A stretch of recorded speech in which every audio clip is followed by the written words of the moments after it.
Bonjour. Sziasztok! Vous allez bien? Jól vagytok? Bon.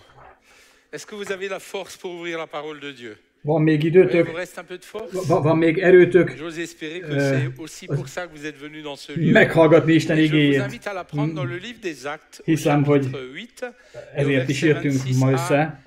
Olvassuk fel az apostolok cselekedetei 8. fejezetéből a 26-39-es verset. Az a mai prédikációnak a címe, hogy Isten buzgón keres téged. Miről szól ez az igerész? Az etióp eunuchról, vagy főemberről szól, és Fülöpről, az evangélistáról. Az Úrnak angyala pedig szólt Fülöpnek, mondván, kelj fel, és menj el délfelé arra az útra, amely Jeruzsálemből Gázába megy alá. Járatlan ez, és felkelve elment. És íme egy etióp férfi, Kandakénak, az etiópok királynőjének magasrangú udvari főembere, ki az ő egész kincstárának felügyelője volt, ki feljött imádkozni Jeruzsálembe, és visszatérőben volt, és a szekerén ült, és olvasta Ézsaiás prófétát. Mondta pedig a szellem Fülöpnek, járulj oda, és csatlakozz ehhez a szekérhez. Fülöp azért odafutott, és hallotta, amint az Ézsaiás prófétát olvasta, és mondta neki, vajon érted-e, mit olvasol? Ő pedig mondta, mi módon érthetném, ha csak valaki meg nem magyarázza nekem. És kérte Fülöpet, hogy felhágva üljön mellé. Az írásnak a helye pedig, amelyet olvasott, ez volt.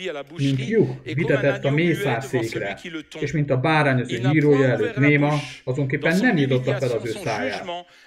Az ő megaláztatásában az ő ítélete elvétetett, az ő nemzetségét pedig kicsoda sorolja fel, mert elvétetik a földről az ő élete. Felelt pedig a főember Fülöpnek, és mondta, kérlek téged, kiről mondja ezt a próféta, magáról-e vagy valaki másról? Ő pedig a száját megnyitva, és elkezdve ezen az íráson hirdetten neki a Jézust. Mikor pedig mentek az úton, egy vízhez értek, és azt mondta a főember, itt a víz, migától, hogy bemerítkezzem. Fülöp pedig azt mondta, ha teljes szívedből hiszel, lehet. Ő pedig így felelt neki, hiszem, hogy Jézus Krisztus az Isten fia. És megállította a szekeret. És leszálltak mindketten a vízbe. Fülöp és a főember, és bemerítette őt. Mikor pedig a vízből feljöttek, az Úrnak szelleme elragadta Fülöpöt, és többé nem látta őt a főember, mert tovább ment az ő útján örömmel. Idáig olvastam az igét. Bevezetésképpen szeretném kicsit elmondani, mi a háttere ennek a szövegrésznek, a 8. fejezetnek. A diakónus Fülöpről szól, ugye, és az etióp főemberről, aki eunuch volt. Egy ébredési időszak zajlott akkoriban, hiszen a Szent Szellem leszállt az egyházra, az apostolok cselekedetei első fejezetében azt mondta Jézus, hogy erőt vesztek, miután a Szent Szellem eljön rátok, és a tanúim lesztek majd. Aztán az Apostolok 2-ben eljött a pünkösd, eljött a Szent Szellem, és jelekkel és csodákkal kísérve hirdették az apostolok az evangéliumot. Azután pedig üldözés kezdődött. És gyakran az egyik dolog együtt jár a másikkal már az ébredés, az üldöztetéssel. Actes chapitre 9 au verset 1, entre le passage de cette histoire de l'eunuque que nous avons lu, és akkor olvassuk tovább az apostolok cselekedetei 9. fejezetében. Saul pedig még fenyegetéstől és öldökléstől lihegve az Úrnak tanítványai ellen elment a főpaphoz, kért tőle leveleket Damaszkuszba a zsinagógákhoz, hogyha talán némelyeket, kik ennek az útnak követői, akár férfiakat, akár asszonyokat, fogva vigye Jeruzsálembe. Tehát ilyen nehéz kontextusban, vagy a környezete ennek a történetnek. Ugye egy erőteljes üldöztetés zajlott akkoriban. J'aime lire ces deux textes, ces deux versets dans Actes chapitre 8, verset 3 et 4. Il est dit, Saul de son côté ravageait l'église. Pedig arról van szó, hogy Saul Saul pedig pusztította az egyházat, bement a házakba, kihozta a férfiakat és a nőket, és börtönbe vetette őket. Ez egy nehéz időszak volt. Aztán azt olvassuk, hogy azok, akik szétszóródtak, azok egyik helyről a másikra jártak, és hirdették az evangéliumot, az igét. Tehát látjátok, egyszerre volt egy üldöztetés, és ugyanakkor ott volt egy vágy az apostolokban, akik tele voltak a Szent Szellemmel, hogy hirdessék az evangélium jó hírét. Hogy hirdessék Isten királyságának az örömhírét. És mikor minket is betölt a Szent Szellem, akár van üldöztetés, akár nincs, tehát nekünk örömmel, Szent Szellemmel telve hirdetnünk kell ezt a jó hírt. Az apostolok megtanulták, főként Péter és János, ugye tudták, hogy korábban már Szamáriában is hirdetett az evangélium,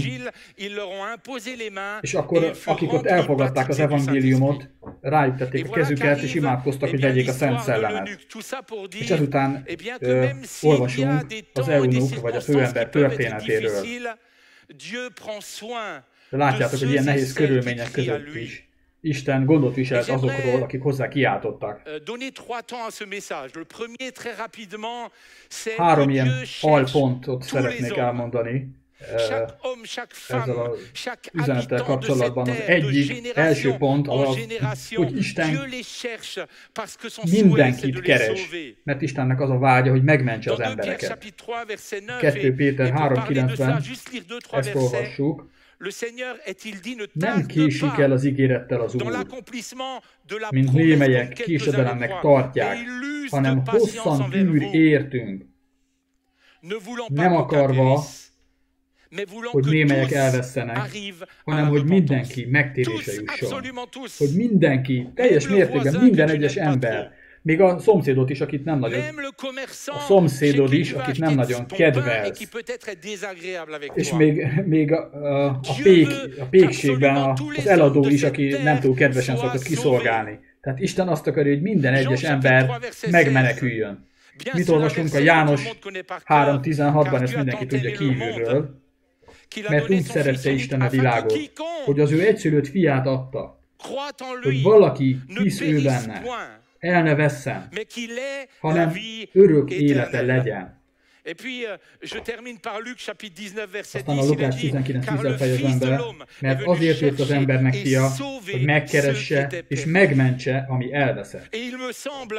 És én úgy látom, a Biblia ezt mondja, hogy az emberek úgy születnek, hogy elveszettek. Isten pedig türelmesen jár az emberek után, hogy megmentse őket. Hadd fejtsem ki egy kicsit azt, amit ideig elmondtam. Tehát először első pontom az volt, hogy Isten keresi az embert. Jeremiás 29:13-ban azt olvassuk, hogy keresni fogtok, és meg fogtok találni engem, ha teljes szívetekből kerestek. Jeremiás 29:13. És látjátok, az Accsel 8-ban itt volt ez az etióp ember, ő teljes szívéből kereste Isten. Non pas de l'Éthiopie, pays que nous connaissons aujourd'hui, mais fut un temps l'Éthiopie, c'était le Soudan aujourd'hui. hanem akkoriban ez Szudán, tehát a mai Szudán területéről jött. Ez több mint 1000 kilométert utazott Jeruzsálembe azért, hogy Istent imádhassa. 1000 kilométert tett meg. És ezt szekéren tette meg. Az utak akkor nem voltak annyira jók, mint ma. Úgyhogy valószínűleg több hétbe telt neki ez az út.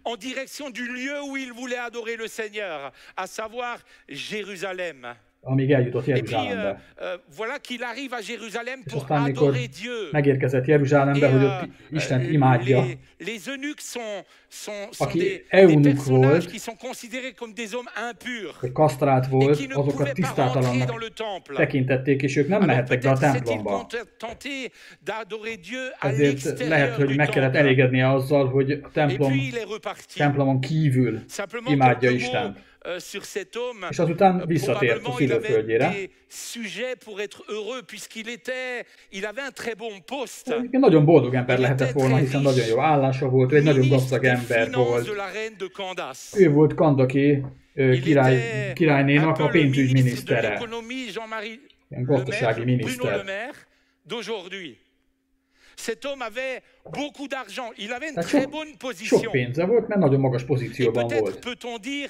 Azt is mondhatnánk, hogy akár boldoggá is tehette volna a pénz őt, és ez kiölhette volna benne az Isten keresése iránti vágyat, de ő benne igenis mégis erős vágy volt Isten után. Eunuch volt, szeretném elmondani, milyennek a definíciója. Nyilván tudjátok alapvetően, mit jelent ez. A szótárban ezt a definíciót találtam. Ez egy kasztrált ember, aki a hárem hölgyeket őrizte, ugye egy olyan férfi, akit megfosztottak a férfiasságától. Tehát nem lehetett családja. Akármennyi gazdagságot halmozhatott föl, nem volt fia. Sem most, sem a jövőben nem lehetett fia, akinek tovább adhatta volna azt a megkeresett sok pénzt. És felesége se volt. Se gyerekei nem voltak. És unokái sem voltak.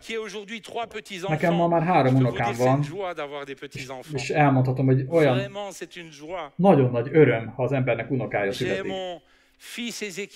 Ezekiel fiamnak, Ezekiel és a feleségével, Melissával eljöttek, és elhozták az unokámat, Maéliát is, eljöttek hozzánk. Úgyhogy mi ketten egy ilyen kis csoportot hoztunk létre Maéliával, a szülőkkel egyet nem értők csoportját. Hát a nagyszülők szeretnek olyan dolgokat tenni, amiről az szülők egyébként azt kérik, hogy azt ne tegyék, ez előfordul, mondok erre egy példát. Maélia szülei mindig vizet adnak neki, mert azt mondják, hogy nem jó, hogyha egy gyerek cukros italokat iszik. Én viszont időnként bevallom, és hát ezt nem is bánom igazán. Nagypapa néha a poharába, a nem átlátszó poharába, a víz mellé szoktam egy kis gránátalma szörpöt is tölteni. És kidolgoztunk egy ilyen titkos nyelvet, és ha valami olyan dolgot csinálunk, amiről jobb, ha a szülők nem tudnak, akkor egymásra nézünk, és akkor így ezt szoktuk csinálni, hogy egy kis aranyos dolog.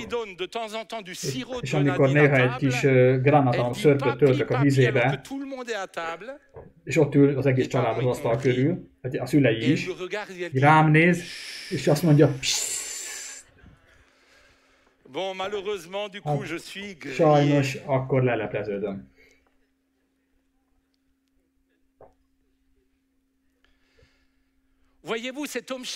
Látjátok, tehát ez az ember teljes szívéből kereste Istent. Mert a szívében egy üresség volt.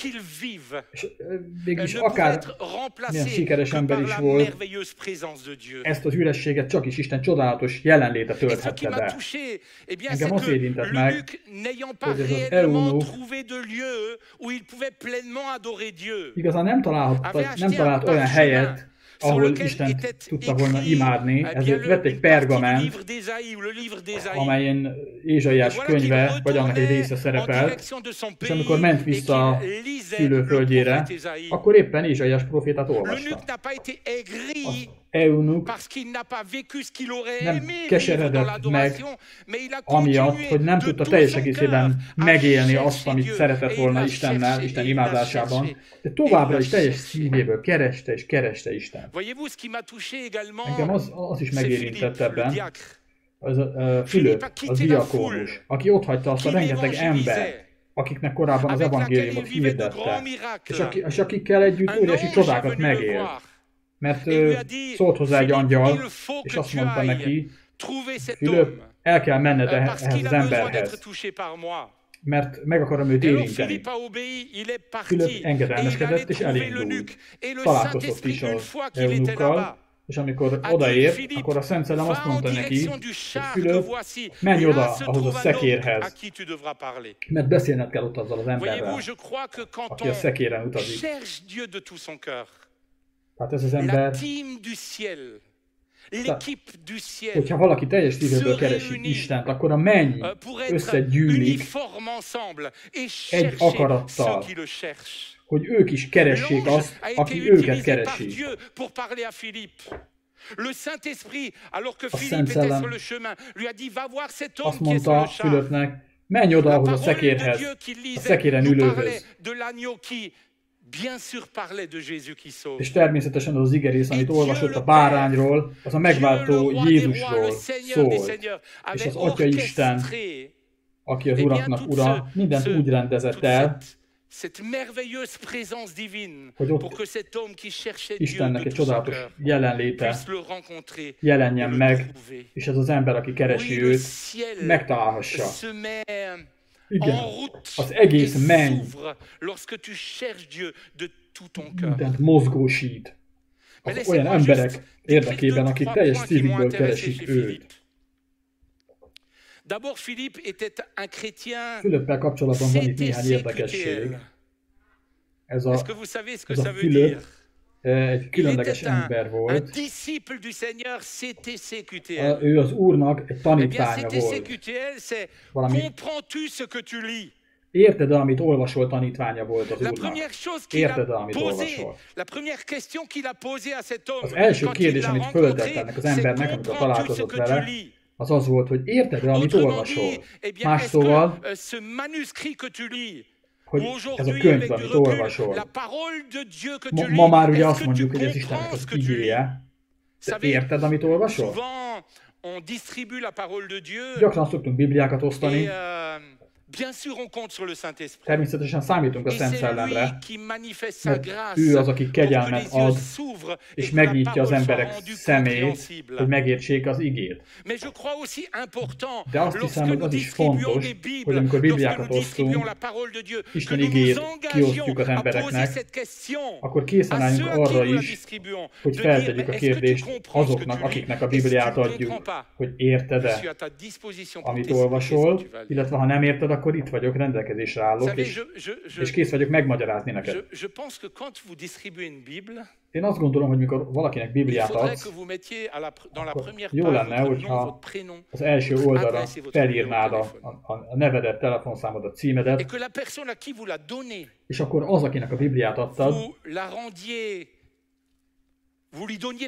ezzel lehetővé tenni legalábbis számára, hogy magyarázatot kérjen tőled, hogyha nem ért valamit a Bibliából. Vannak ilyen kereső csoportok, meg egyesével is, hogyha odaadsz valakinek egy Bibliát, fontos az, hogy te is olyan keresztény legyél, mint Fülöp, hogy érted-e, amit olvasol, keresztény. És hogy tényleg itt vagyok, és kész vagyok elmagyarázni neked Isten igéjét. Tehát Fülöp felszállt az etióp főember mellé, közel akart lenni hozzá. Ezt az ember Jeruzsálemben tisztátalan embernek tartották. Fülöp ennek ellenére odaült mellé, tehát közeledett hozzá, és így felszállt a szekerére. Aztán Fülöp abból az igerészből indult ki, amit az ember éppen olvasott. mellé szegődött a Biblia olvasásban, és elmagyarázta neki azt, amit éppen olvasott. Mit akarok ezzel mondani? Azt, hogy fontos, hogy az embereknek a szintjére, az embereket a saját szintjükön közelítsük meg. Hol tartasz te most Istennel? Hol tartasz te most Isten ismeretében? Hogy amikor találkozunk emberekkel, akkor tényleg az ő szintjükön szólítsuk meg őket, és segítsünk nekik, hogy tovább lépjenek, és megértsék azt, amit olvasnak, vagy amit éppen átélnek Istennel kapcsolatban. Nagyon-nagyon fontos, hogy az emberek a saját szintjükön érjük el őket. Tudom, hogy itt nálunk ez lehetetlen, de sajnos előfordul máshol, hogy az emberek úgy dicsekednek a Biblia ismeretükkel, és azt mondják, hogy annyira örülök, hogy evangéliszáltam, megosztottam Isten igéjét. De Fülöp, amikor ezzel az eunukkal találkozott, ő azt kérdezte tőle, érted, amit olvasol? És közel lépett hozzá, odaült mellé. És abból indult ki, ahol ez az ember akkor éppen tartott, és elvezette őt Jézus Krisztushoz. Legyünk olyanok, akik képesek vagyunk alkalmazkodni az emberekhez. És szeressük őket úgy, ahogy vannak. De az nem azt jelenti, hogy dicsekedünk a Biblia ismeretünkkel. A lényeg az, hogy először ismerjük meg őket, alakítsunk ki egy közeli kapcsolatot velük, és azután segítsünk nekik, amikor megértettük, hogy hol tartanak, arról a pontról, ahol éppen vannak, lépésről lépésre segítsük őket az előre jutásban. Isten megérinti azokat, akik őt teljes szívükből keresik. A Szent Szellem, az angyalok, maga Jézus Krisztus mindent megmozgat azért, hogy megérintse azokat, akik őt keresik. Hadd mondjak el egy-két bizonyságtételt. Itt vagy valahol? Maria Alice. Állj fel, légy szíves. Nagyon szépen köszönöm. Maria Alice. Alors je vais donner son témoignage parce que je sais que si elle vient le donner, elmondom a bizonyságát. Nous serons encore là demain matin.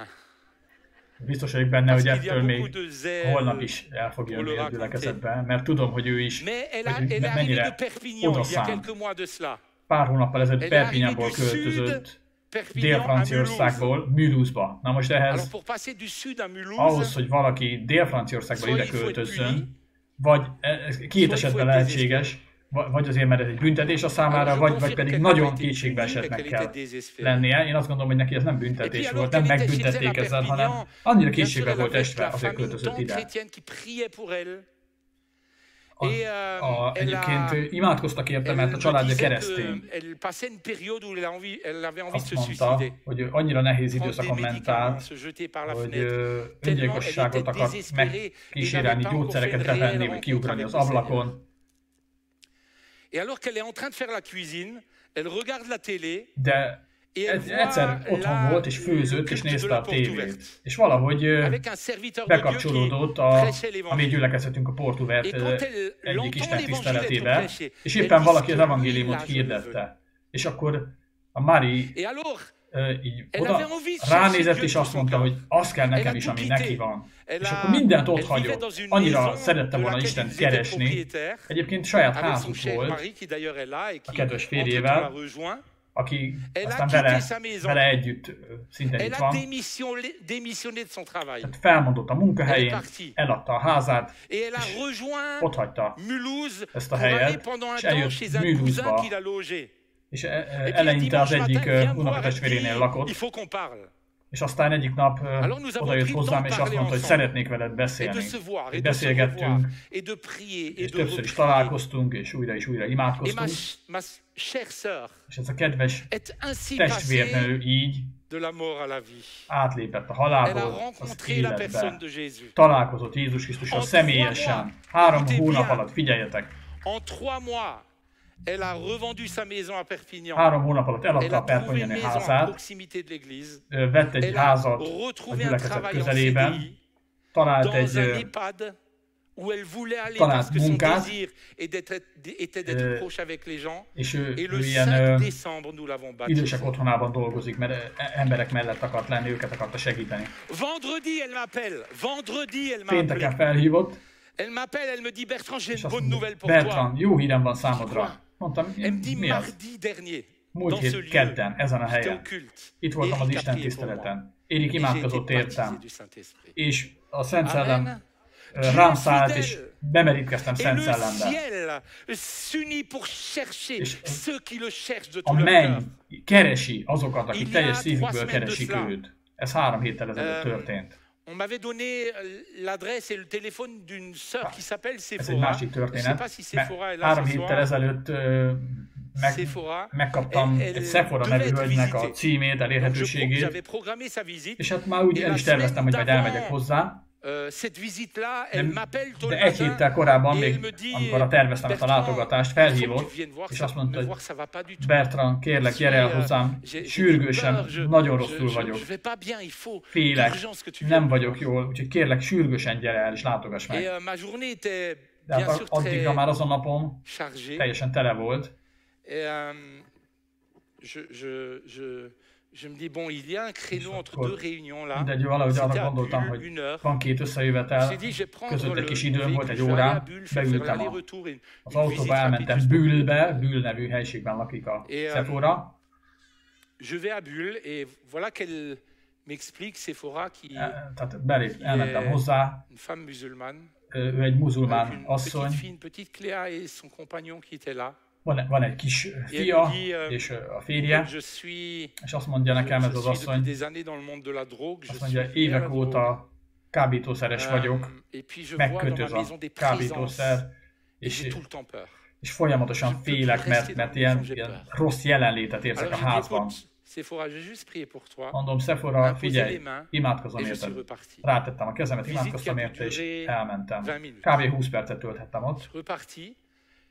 4-5 jours après, me téléphone. 4-5 nappal később felhívott telefonon, és azt mondja, Bertrand, történt valami. Mondom, micsoda? Azt mondja, először nem akartam elmondani, de amikor rátetted a kezedet a fejemre, akkor úgy éreztem, hogy izzad a tenyered. Nekem általában nem szokott annyira izzadni a tenyerem. Azt mondja, azért, mert rátetted a kezedet, azt éreztem, hogy a szívembe egy ilyen folyó árad. És először azt hiszem, hogy izzad a tenyered. De most viszont már azt hiszem, hogy Isten érintett meg engem. Mert 4 nappal ezelőtt lejöttem a drogról, azután következő héten is voltam nála, tényleg lejött a drogról. Már nem félek, nincs ez a gonosz jelenlét a házamban, és új teremtéssé váltam. Tehát Isten hűséges. Fin de semaine dernière. És a múlt hét végén pedig szinte felhívott, és azt mondja, Bertrand, van egy jó hírem számodra. Mondom, hát azt szeretem, mondja csak. Otthon voltam, és a Szent Szellem csendesen megérintett és betöltött engem. És új nyelvekkel imádom őt azóta. Ámen. Isten hűséges. És ő keresi azokat, akik őt teljes szívükből keresik. A menny, az egész menny mindent megmozgat azért, hogy megkeresse azokat, akik teljes szívükből keresik Istent. És a második pont, persze erről sokat lehetne még mondani. Második dolog, amiről szeretnénk ma beszélni, hogy Isten azokat is keresi, akik nem keresik őt. A bevezetésben már elmondtam, hogy Isten minden embert szeret, és mindenkit meg akar menteni. Más szóval nem csupán azokat keresi, akik keresik őt, hanem Isten azokat is keresi, akik nem keresik őt.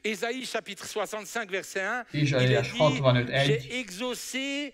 Megkeresni hagytam magamat azoktól, akik nem is kérdeztek. Vagy nem kérdeztek semmit. Vagy nem kértek semmit tőlem. Értitek? Meghallgattam olyan valakinek az imáját, aki nem is kért semmit. Mit jelent az, hogy meghallgatni? en lui accordant ce qu'il demande. Vagyis megadom neki azt, örömöt okozok neki azzal, hogy megadom neki a kérését. Satisfait quelqu'un. Tehát örömöt adott valakinek, qui demandait rien.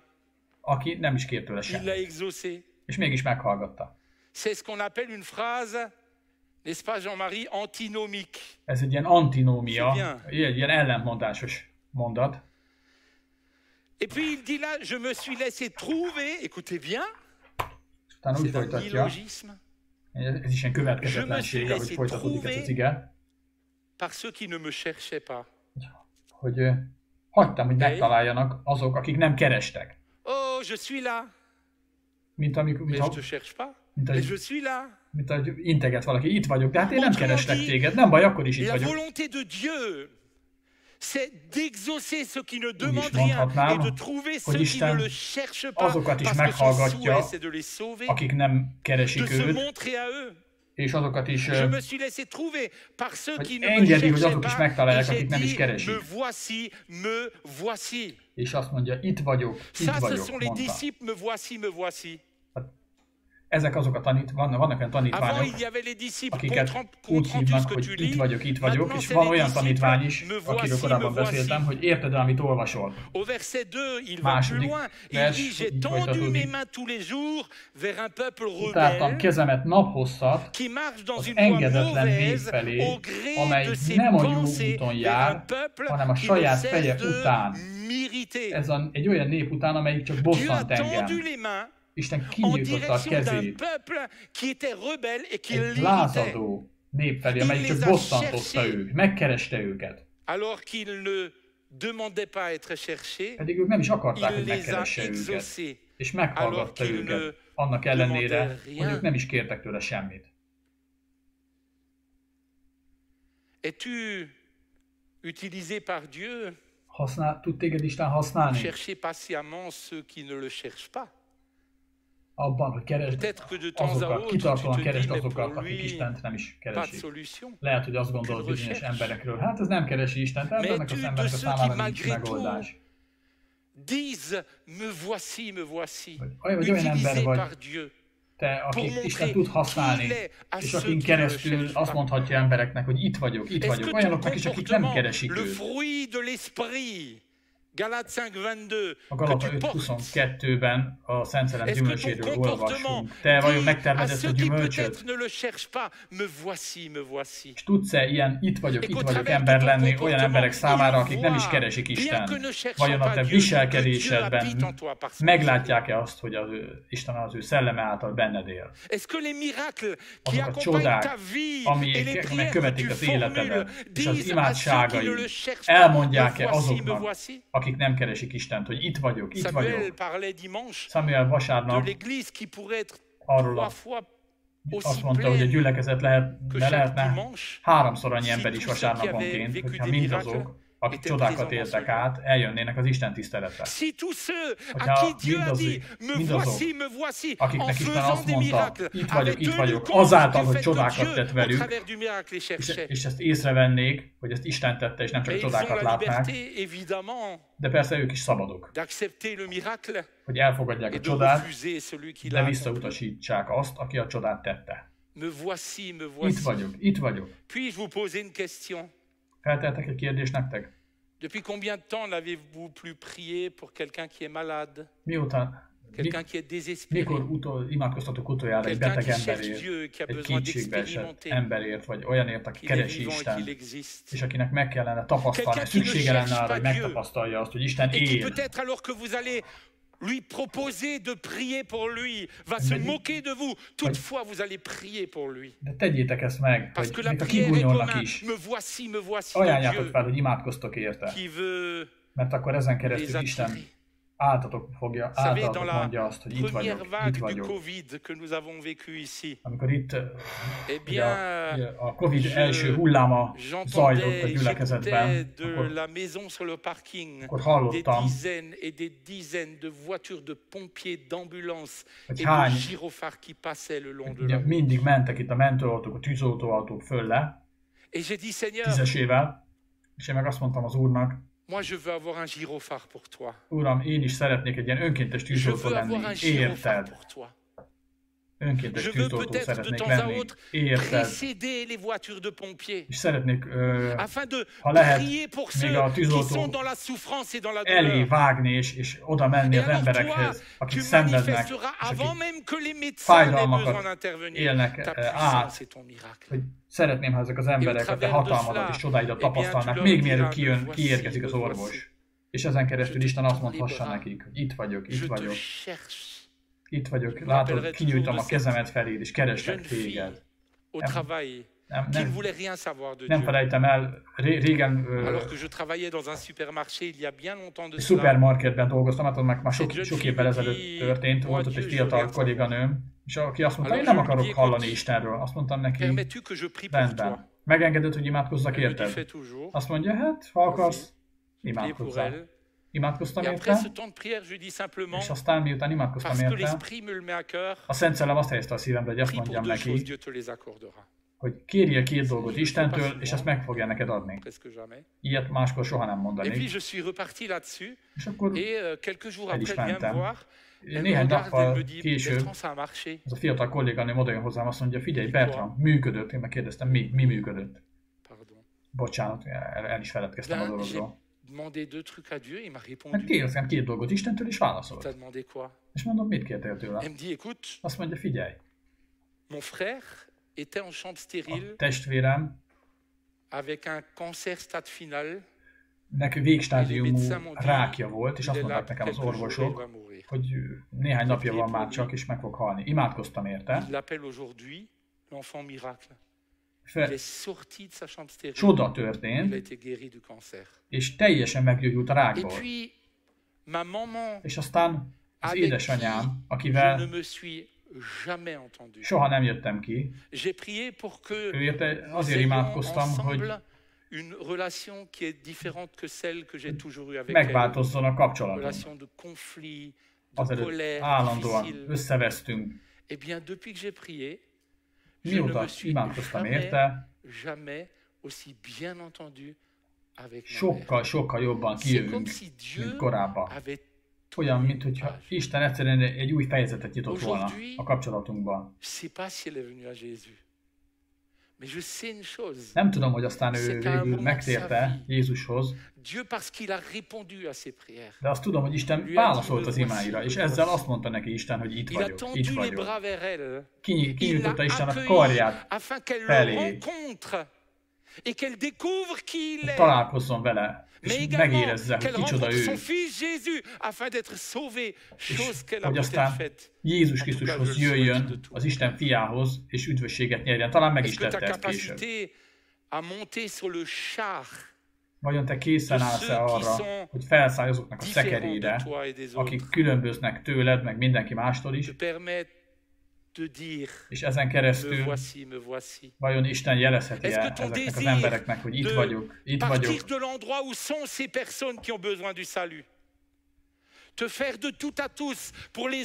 Tudsz-e mindenkinek mindenévé lenni azért, hogy ezt a csodálatos megváltót elvidd neki? És ezzel Isten azt mondja majd általad, hogy itt vagyok, itt vagyok.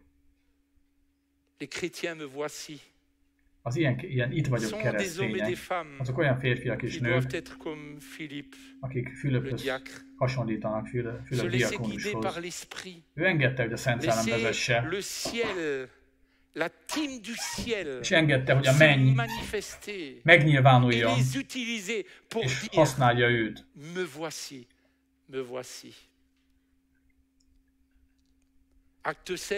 Akcsel 16. Un exemple biblique et puis un dernier témoignage.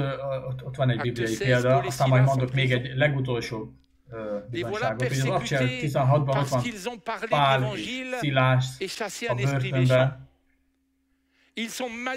Hirdették az evangéliumot, kiűztek egy gonosz szellemet, őket meg bántalmazták és bezárták, megláncolták, és a hitük miatt üldöztetést Et voilà szenvedtek. que au milieu de la nuit, És akkor ott az éjszaka plutôt que közepén, de se ahelyett, hogy plaindre dans l'état panaszkodtak dans lequel volna Paul et Silas az se trouvaient, állapotuk miatt, ils auraient peut-être eu toutes les raisons de le Pál faire. és Szilásznak talán minden oka meg lett volna arra, hogy panaszkodjon. Plutôt que de lever un doigt Ahelyett, accusateur hogy en disant Dieu, nous Istent avons parlé de vádolták toi, volna. et maintenant regarde dans quelle situation nous nous És nem azt trouvons. mondták, hogy hát látod, téged szolgáltunk, és nézd meg, most milyen helyzetbe kerültünk. Ehelyett inkább az Urat À le dicsőítették. chanter. Énekeltek Et neki. là, parce qu'ils ont chanté le Seigneur, És mivel az Úrnak parce qu'au énekeltek, travers de leur louange, ils ont és dit a me dicséretükön voici, me voici. keresztül azt mondták az Montrant embereknek, là, hogy itt non vagyok, pas itt une vagyok. attitude humaine, mais une Nem egy ilyen attitude emberi divine manifestée par l'Esprit qui hozzáállással, vivait en eux. hanem egy ilyen isteni hozzáállással, a Szent Szellem Et bien, nyilvánult les meg portes rajtuk de la keresztül. prison se sont ouvertes. És akkor ennek az lett a következménye, hogy kinyíltak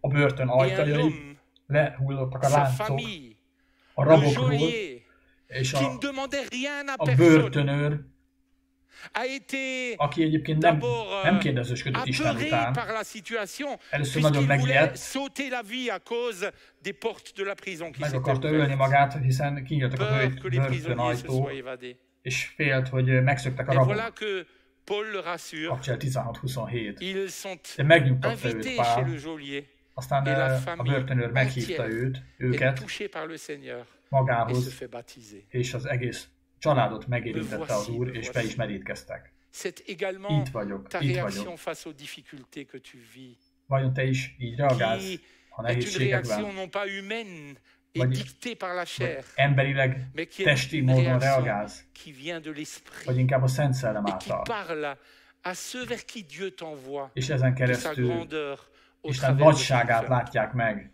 a Et környezetben pendant que les élők, akikhez musiciens Isten viennent, küld téged. je voudrais Kérném terminer a par la zenészeket, prière, hogy mais gyertek, permettez-moi de vous partager un dernier témoignage, j'en aurai bien sûr bien szeretnék majd d'autres. imádkozni, de még egy utolsó Et c'est bizonságot ce jeune hadosszak garçon meg qui s'appelle veletek. Romain. Egy fiatal fiúról Nous le szeretnék connaissons beszélni. depuis Romannek hívják. le départ de Quartier Libre. Van nekünk az utcai szolgálatunk. 15 ans, 16 ans, il était haut comme 3 pommes quand nous l'avons connu. Egész Dans les pici gyerek premières volt, activités où il est amikor venu. Et puis il megismertünk, a eljött grandi az dans első une famille très programjainkra. compliquée. Nagyon nehéz családi háttere volt. Romain, quand il réagissait, alors qu'il grandissait, comme Hogy felnőtt, réagissait d'abord avec les poings. a Roman az öklével, Quelqu'un lui faisait quelque chose, Reagált. il l'étalait d'abord par terre. hogyha valaki Et ensuite, si celui qui était par valami terre rosszat était csinált, encore en état de behúzott discuter, neki seulement egyet, là, il commençait à discuter. és aztán utána beszélt Et c'est vele, comme ça qu'il a grandi, avec une ha még grande egyáltalán violence. olyan állapotban volt az ember, Alors nous hogy l'avons accompagné. lehetett vele beszélni. Tehát egy ilyen nagyon erőszakos Et nous ember l'avons volt a Román. accompagné De mi meg úgy mellé avec álltunk, la parole de Dieu. Isten igéjét szóltuk Mais neki, nous nous sommes placés à son niveau, à de lui. az ő Au szintjén niveau közelítettük de ce meg qu'il őt. était capable de comprendre ou de Amit saisir ő de Dieu. akkor meg tudott érteni Istenből. Nous avons commencé petit à petit Kis à lépésenként l'emmener kezdtük. avec, à prier pour lui, à l'emmener avec. Kezdtünk mellé állni és úgy Et voilà qu'au bout segíteni. de quelques années, il vit un drame dans sa famille. Aztán néhány év múlva drámai Je dolog peux történt le a dire családjában. ici, mais c'était Ezt most itt terrible. nem mondhatom el, de rettenetes dolog Et je me történt. rappellerai toujours, il a vécu Soha nem ce drame un felejtem el. mardi soir.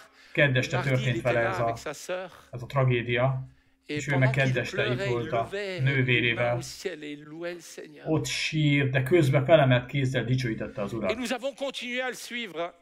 És aztán Et továbbra is Romain- kapcsolatban maradtunk vele, Il és aztán vient d'avoir 17 ans. Roman most töltötte be a Romain a 17. commencé un életévét, apprentissage. és aztán Il est allé chez un patron au musée du chemin de fer. szakmát tanult, Et puis, Konyhán combien dolgozott souvent je l'ai eu au téléphone. a Vasút Múzeumban. Il me disait, Aztán mais felhívott patron, il engem me dit des trucs qui me plaisent pas. Là, je vais akkoriban quitter ce telefonon travail. többször is, hogy Je vais partir. nagyon rosszul bánik velem a főnök. Romain, il faut pas Én que innen tu partes. elmegyek, én nem maradok itt. Il faut que tu honores ton Mondtam neki, patron. hogy figyelj, ne Quoi menj qu'il el, te dise, avale, viselkedjél tisztelettel a reçois-le, reste főnököddel, tranquille, Dieu va t'aider. nyeld Mais le, bármit is reste mond, tranquille. de nyugodj le, Et nyugodj puis nous meg. l'avons accompagné. És úgy próbáltunk így Nous avons mellé essayé állni. de regarder ce qu'il était en Próbáltuk. mesure de comprendre de la parole de Dieu. Próbáltuk felmérni Nous azt, hogy avons mennyit tud suivi ce megérteni jeune garçon étape abban az après állapotában, étape dans ce qu'il était Isten capable de igéjéből. recevoir dans les différentes étapes où on le menait. És akkor aztán egy lépésről lépésre Puis l'autre végig jour, tudtuk il me kísérni dit, az a különböző Bertrand, élet szakaszait. Tu sais quoi, mon patron, Aztán egyszer csak azt il mondja est nekem, aujourd'hui tellement Bertrand, content de moi tudod, most már annyira elégedett qu'il velem a a főnököm, décidé hogy eldöntötte, hogy amint befejezem a szakközépiskolát, nem csak, hogy megtart szakácsnak, vagy a konyhán, mert 5-6 év múlva a főnök nyugdíjba fog menni, az a terve, hogy kiképez engem, hogy a helyettese legyek majd, ha nyugdíjba megy. Hogy a helyébe lépjek. A múltkor meg egy házi csoportban voltunk. De l'emmener avec, de l'emmener pour qu'il puisse progresser. Szeretem így elvinni magammal az embereket, hogy fejlődhessenek. És hogy elkezdtem mondani a házi csoportban a román a bizonyságát, elsírtam magam. És akikhez meg meghívtuk, hogy tegyen bizonyságot, ott, az annyira megérintette ott a bizonysága a családot, hogy az egész család megtér. A múltkor azt mondja nekem a román, hogy figyelj, van egy jó hírem számodra, készen állok arra, hogy bemerítkezzek. Jövő hónapban szeretnék alámerítkezni vízbe, úgyhogy a jövő hónapban be is fogjuk meríteni. Ámen!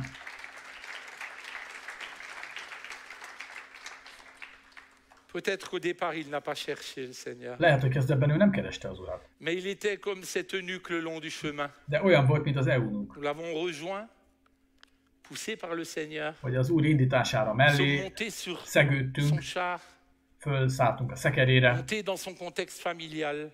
Az ő nehéz családi helyzetében mellé álltunk.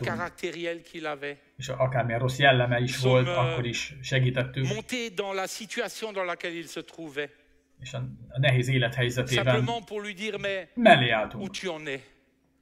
Nous voulons t'accompagner dans où tu en es. Tudni, hogy hol tart, és azon a ponton, ahol tart, ott akartuk elkezdeni segíteni az Úr felé. És aztán, miután megtalálta az Urat, továbbra is segíteni akarjuk őt, hogy Jézus Krisztusnak a tanítványává váljon. Csukjuk be a szemünket.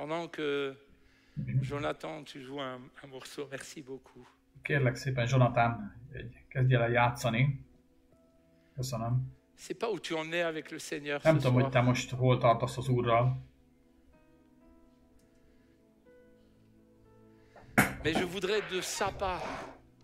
De most az Úr nevében azt szeretném mondani neked, hogy akárki vagy is, ő annyira szeret téged.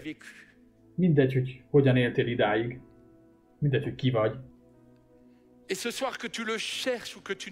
És ma este is, akár keresed őt, akár nem. Mivel ő meg akar téged menteni, ezért ő keres téged. Lehet, hogy te nem keresed őt, de ő meg akar találni téged. Lehet, hogy nem is kérsz tőle semmit, és ő mégis meg akar hallgatni. Vagy pedig lehet, hogy teljes szívedből keresed őt. És ő mindent meg akar mozgatni.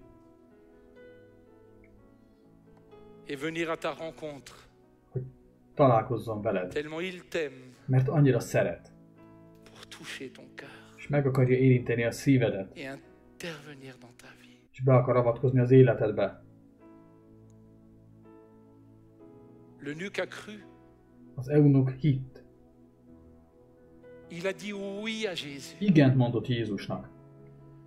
Parce que Philippe le diacre envoyé par un ange mert conduit par l'esprit. Fülöp diakónus egy angyal parancsára a Szent Szellem által közel lépett ehhez az emberhez, aki annyira más volt, mint ő, odaállt mellé.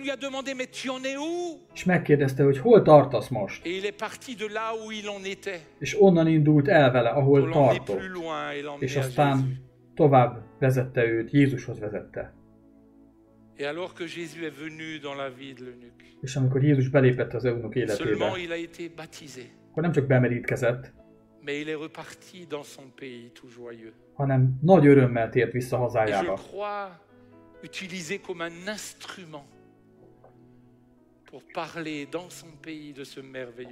És hiszem, hogy Isten használta őt aztán a hazájában, hogy erről a csodálatos megváltóról, Jézusról beszéljen az embereknek. Te vajon érted-e, hogy kicsoda Isten? Lehet, hogy már olvastad az igéjét, de érted-e, amit olvasol? Hol tart most az életed? J'aimerais te dire que Dieu veut te rencontrer là même où tu en es. Hadd mondjam el, hogy Isten ott azon a ponton akar vele találkozni, ahol vagy. Lehet, hogy nyomorult helyzetben vagy. Ő ott, azon a helyen keres téged, és közeledik hozzád, ahol vagy. És odaül melléd. És megmagyarázza neked, hogy ki is ő valójában. Et alors que nous avons les yeux fermés, que Miközben még l'Église prie, le van csukva a szemünk, és a gyülekezet imádkozik. je voudrais simplement demander à ceux qui disent ce soir, moi je, Szeretném azt kérni comme l'eunuque, je veux le rencontrer. azoktól, akik ma azt mondták, ahogyan az eunuch is, Comme sur ce chemin désert. igen, találkozni akarok veled. Certes, il y a des choses qui vont bien et d'autres qui sont Lehet, tellement hogy az difficiles, mais je életedben me rends compte. vannak jó dolgok, meg vannak nagyon Sans nehezek is, Dieu subsiste un de vide dans mon cœur. rájöttem, hogy Isten nélkül egy üresség van a J'ai szívemben. besoin de le rencontrer. Szükségem van arra, hogy találkozzak vele.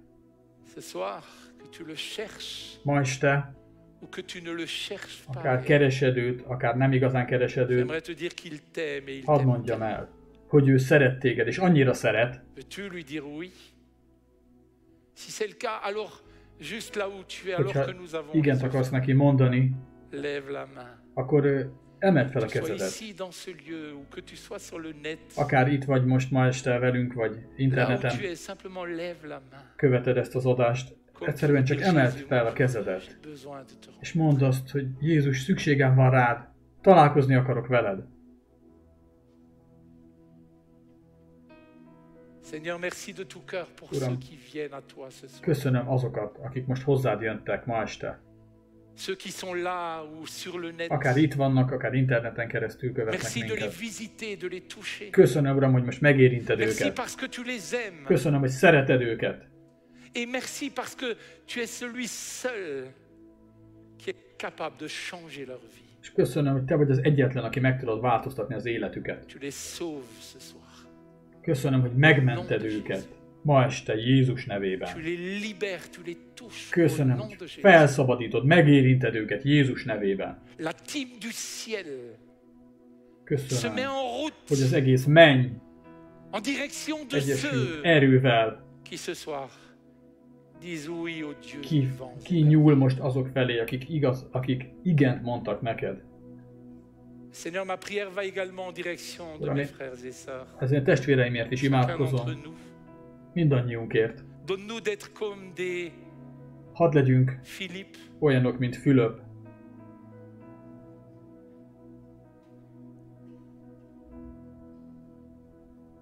nous voulons t'obéir, Engedelmeskedni akarunk neked.